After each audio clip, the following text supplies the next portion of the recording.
Hadirin wal hadirat jamaah sholat Idul Fitri. Selanjutnya, marilah kita simak dan dengarkan sambutan Gubernur Jawa Barat kepada yang terhormat Haji Dedi Mulyadi SHMM. Dipersilakan.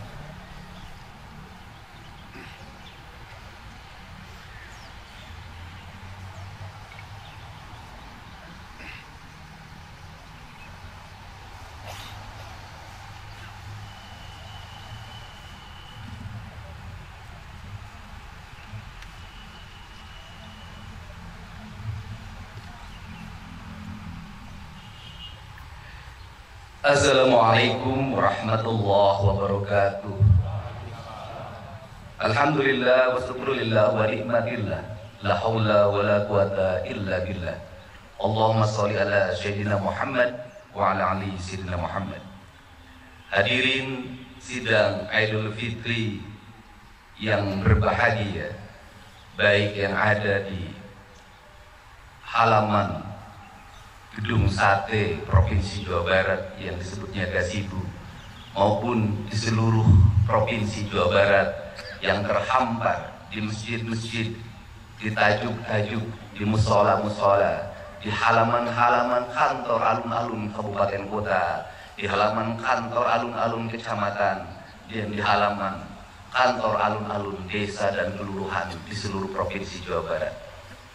Pada hari ini kita bersama-sama akan bersujud dan bersimpuh dari hadirat Allah Subhanahu wa Ta'ala untuk menyempurnakan rangkaian perjalanan ritual dan spiritual kita, bahwa kita adalah makhluk yang berkesadaran sebagai manusia yang memiliki hubungan emosional dan spiritual dengan Allah, berkesadaran sebagai manusia yang memiliki hubungan dan emosional dengan alam sebagai rangkaian zat keperciptaannya, dan kesadaran kita yang memiliki hubungan emosional dan spiritual dengan seluruh lapisan tetangga, sahabat, saudara, handai taulan, orang tua dan keluarga. Seluruh kesadaran itu merupakan aspek historikal dan wujud pribadi kita, bahwa manusia sesungguhnya mengalami perjalanan panjang yang tidak pernah berhenti. Dalam kata orang Sunda, baik alam bihari, alam kiwari, dan alam poisu.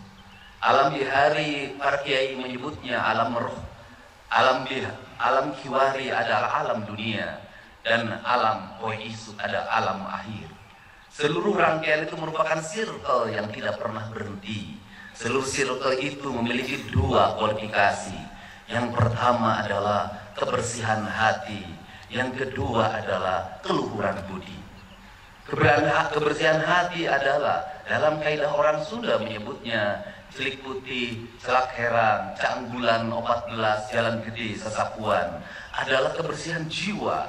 Karena jiwa yang bersihlah yang akan mampu memiliki empati pada sesama hidup. Maka tugas pemimpin bagi Gubernur Jawa Barat hari ini adalah bagaimana membangun rasa empati antara pemimpin dengan rakyatnya, bukan dengan ucapan, tetapi dengan tindakan. Maka empati itu harus dilakukan dengan melakukan tindakan-tindakan yang nyata dan terukur, dengan memiliki tanggung jawab pada 8 asnaf yang terus-menerus dalam setiap tahun kita santuni melalui zakat, infak, dan sedekah. Tetapi di balik itu, seluruh aparatur negara harus memiliki kesadaran yang kolektif bahwa kita semua adalah para pemegang kebijakan yang di dalamnya memiliki kewajiban untuk memberikan rasa aman, memberikan rasa bahagia, memberikan rasa sejahtera, bahkan mengangkat derajat mereka dalam tahapan dan tingkatan hidup yang sama, yaitu 8 asnaf. 8 asnaf dalam kaidah Islam dilakukan pada zaman Rasulullah SAW. Pada saat itu masyarakat hanya diwajibkan membayar zakat, tidak diwajibkan membayar pajak.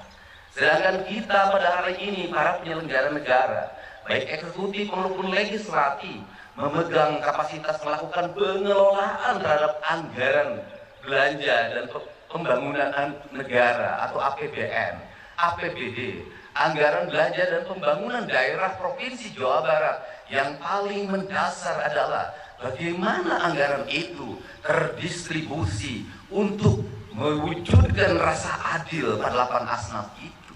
Karena apa? Karena pada zaman Rasulullah, zakat memiliki fungsi pengelolaan negara yang dikelola oleh Baitul Mal. Sedangkan kita hari ini memiliki kedobel anggaran. Yang pertama, Basnas mengelola keuangan melalui pembayaran zakat. Yang kedua, negara melakukan pengelolaan keuangan melalui APBD. Di balik itu ada infak dan ada sedekah. Sesungguhnya di Indonesia ini adalah pungutan untuk rasa adil masyarakat sangat banyak melebihi negara-negara lain. Tetapi kenapa yang menjadi problem? Justru keadilan belum terwujud, justru kemiskinan belum tertangani, justru orang-orang tidak mampu sekolah, tidak mampu membeli baju seragam, tidak mampu membeli sepatu, banyak pungutan di berbagai tempat. Sesungguhnya kita yang sholat dalam setiap hari 5 waktu, kita ini melakukan pengkhianatan terhadap apa yang menjadi tugas dan kewajiban kita sebagai penyelenggara negara. Alangkah malunya kita di hadapan Allah di negeri yang beriman dan beramal soleh ini, ketika pungutan negara ada, pungutan zakat ada, tetapi rasa adil belum terwujud. Berarti kita sebagai penyelenggara negara belum bisa memaknai dan memahami Islam secara paripurna. Untuk itu kami sampaikan bahwa pemerintah Provinsi Jawa Barat menyampaikan permohonan maaf yang sebesar-besarnya. Karena sebagai penyelenggara negara, pengelola keuangan daerah, kami belum bisa mewujudkan seluruh apa yang menjadi cita-cita dasar proklamasi, menjadi cita-cita dasar keislaman kita. Dan kami dalam setiap detik, setiap menit, setiap jam, setiap hari, setiap minggu, setiap bulan, dan setiap tahun hanya bisa mempertanggungjawabkan secara administratif, secara yuridis, tetapi kami tidak bisa mempertanggungjawabkan secara paripurna. Kaidah Islam mengajarkan tidak dibedakan antara dunia dan akhirat. Dunia dan akhirat itu satu kesatuan. Perbaikan dunia akan melahirkan kebaikan di akhirat. Perbuatan paripurna di dunia akan menjadikan paripurna di akhirat. Maka pengelolaan keuangan negara itu adalah pengelolaan keuangan yang dipertanggungjawabkan di akhirat. Bukan hanya berpegang teguh prinsip-prinsip yang menjadi kewajiban penyelenggara negara, tetapi di balik itu memiliki hakikat. Sesungguhnya pemangkasan anggaran, belanja rutin pegawai diturunkan, kemudian diarahkan 70% belanja untuk kemakmuran rakyat. Itu adalah bagian dalam memahami ajaran Islam secara esensial. Kalau di dalam kaidah pengelolaan zakat, jangan sampai biaya abilin lebih besar dibanding biaya untuk 8 asnaf. Sekali lagi, jangan sampai biaya amilin lebih tinggi dibanding kepentingan asnafnya itu sendiri. Dalam kaidah anggaran, jangan sampai biaya rutin pegawai, tunjangan jabatan, perjalanan dinas, ongkos kantor, belanja ATK jauh lebih besar daripada belanja untuk kepentingan kemakmuran rakyat itu sendiri. Maka perspektif Provinsi Jawa Barat hari ini merubah mindset itu. Tugas pengelolaan anggaran adalah tugas-tugas Islam, tugas-tugas kemuliaan, tugas-tugas kemanusiaan.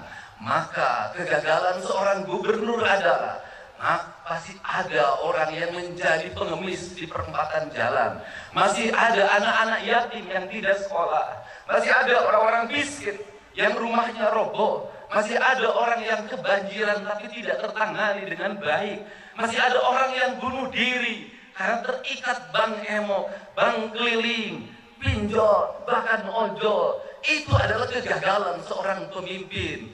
Untuk itu, pada kesempatan hari ini, saya mengajak pada seluruh penyelenggara negara di Provinsi Jawa Barat, para bupati, wali kota, para kepala desa, kepala kelurahan, mari kita bersama-sama memiliki kesadaran. Keislaman kita bukan dinilai dari umrah kita yang dilaksanakan setiap tahun.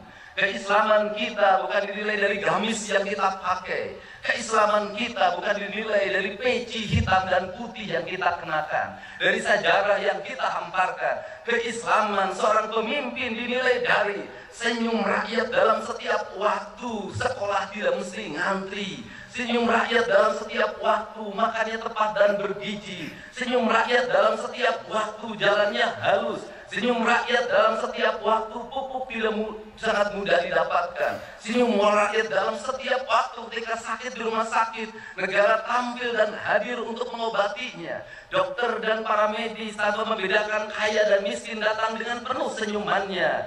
Senyum rakyat dalam setiap waktu ketika seorang yang melahirkan penuh dengan kenyamanan, bayi yang terlahir dilayani oleh para medis dengan senyuman. Maka adalah kehinaan bagi seorang pemimpin apabila di Jawa Barat masih ada orang yang meninggal, mayatnya tak bisa pulang, ditahan di rumah sakit karena belum bisa bayar atau BPJS-nya nunggak.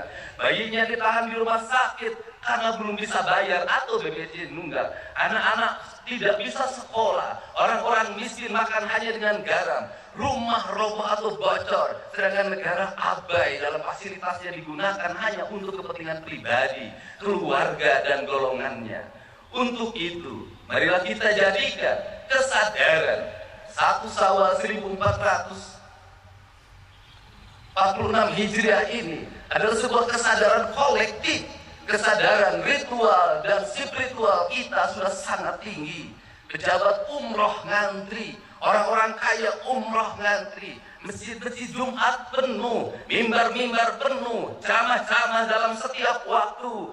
Itu baik, tetapi lebih baik secara substansial adalah dana-dana yang kita miliki digunakan untuk menangani orang-orang fakir, orang-orang miskin, kaum mustadafin, kaum du'afa, orang-orang fafa, orang-orang yang merintih dalam setiap waktu meminta pertolongan tapi abai orang untuk menolongnya. Kesadaran itulah yang diperlukan oleh negeri hari ini.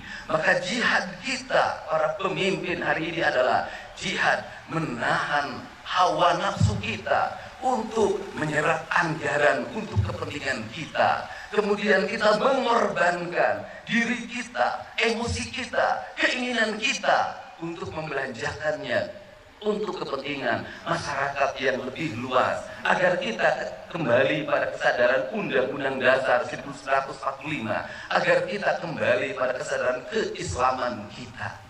Maka terakhir, andai kata di sebelah kanan kita ada bangunan yang dibangun dengan angka 60 juta golden, dengan tingkatan 6 ke atas dalam bentuk tusuk sate, dilakukan oleh pemerintah kolonial Belanda, oleh VOC yang hidupnya hanya dari perkebunan teh, perkebunan karet, perkebunan kina. Mereka mampu membangun jalan-jalan yang berkualitas. Mereka mampu membangun bangunan-bangunan yang berkualitas yang masih digunakan oleh kita hari ini.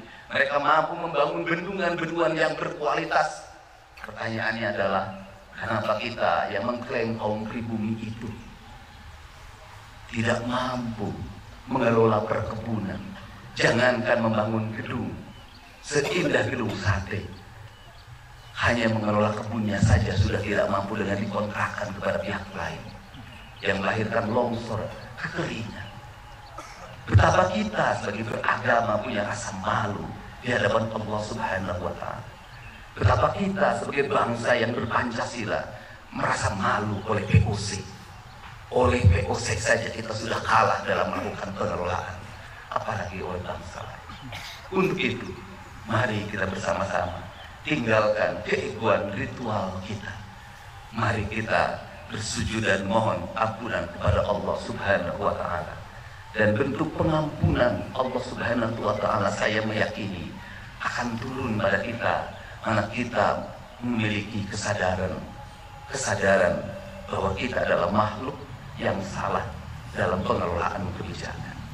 Marilah kita minta maaf pada anak-anak miskin yang tidak bisa sekolah.